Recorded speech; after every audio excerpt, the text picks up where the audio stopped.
स्वर्ग की धरती। छोटी सी कहानी।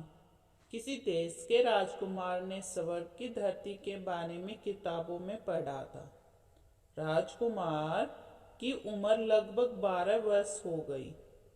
वह उस धरती के बारे में अपने माता पिता को हमेशा सुना करता था। वहाँ बहुत सुंदर बाग थे। उस बाग में बहुत सुंदर फूल खिलते थे। वहाँ के फल बहुत मीठे होते हैं। वहाँ रंग बिरंगी तितलियां हुआ करती हैं। वहाँ प्यारी प्यारी और सुरीली पंछी गाया करते हैं। यह सब पढ़कर राजकुमार उस स्वर्ग की देखने के लिए मन ही मन अपना मन बना लिए। रानी ने राजकुमार को कहा, आप अभी छोटे हैं। जब बड़े हो जाएंगे तो आप उस जगह को खुद सिपाहियों के साथ ढूंढने जाना।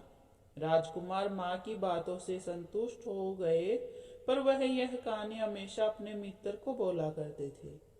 उन्हें स्वर्ग की धरती को देखने जाना है।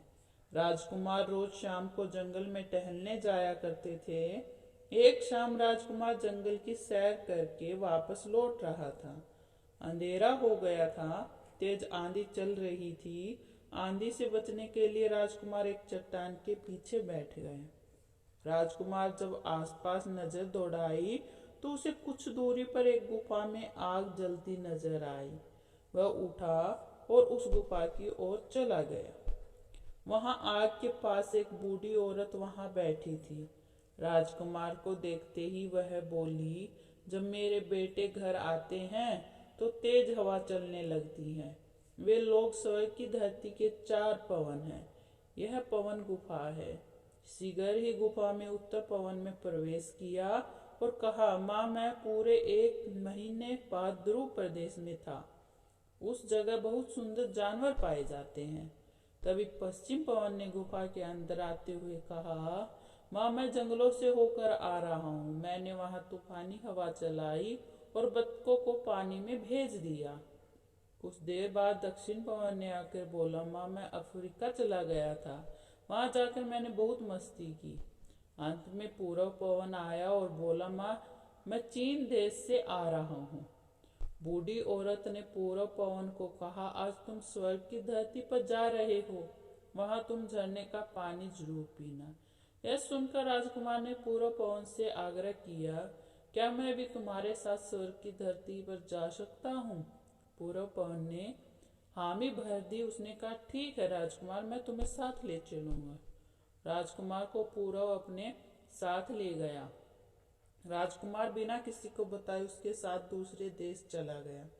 वो लोग एक ठग थे जो गांव-गांव, शहर-शहर जाते और बच्चों को अगवा कर उसे जमींदार और बाजार की दुकानों पर बेच देते थे। राजकुमार को भी किसी जमींदार के यहाँ बगीचे का काम संभालने के लिए उसे पवन ने बेच दिया था। राजकुमार बगीचे में पहुंचकर वहां के सुंदर सुंदर फूल को देखकर बहुत खुश हुआ। बगीचे में खेलने लगा और जब भूख लग जाती तो वह बगीचे फल तोड़कर खा लेता। पवन जब वहां से जाने लगा तो राजकुमार ने उससे कहा, रुकने के लिए बोली। पवन ने राजकुमार को बोला, मुझे माँ ने जो काम दिया है वह भी खत्म करना है और वापसी में तुम्हें अपने साथ लेता चलूंगा। जब तुम्हें मन ना लगे तो बगीचे में पेड़ों को भी पानी देते रहना। यह बोल पवन चालाकी से वहां से निकल गया।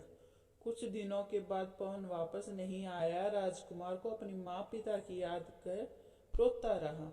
इस कहानी से हमें यही शिक्षा मिलती है कि बच्चों अपनी माँ और पापा की बात हमेशा माननी चाहिए। किसी दूसरे व्यक्ति के साथ बिना पूछे अकेले कहीं नहीं जाना चाहिए।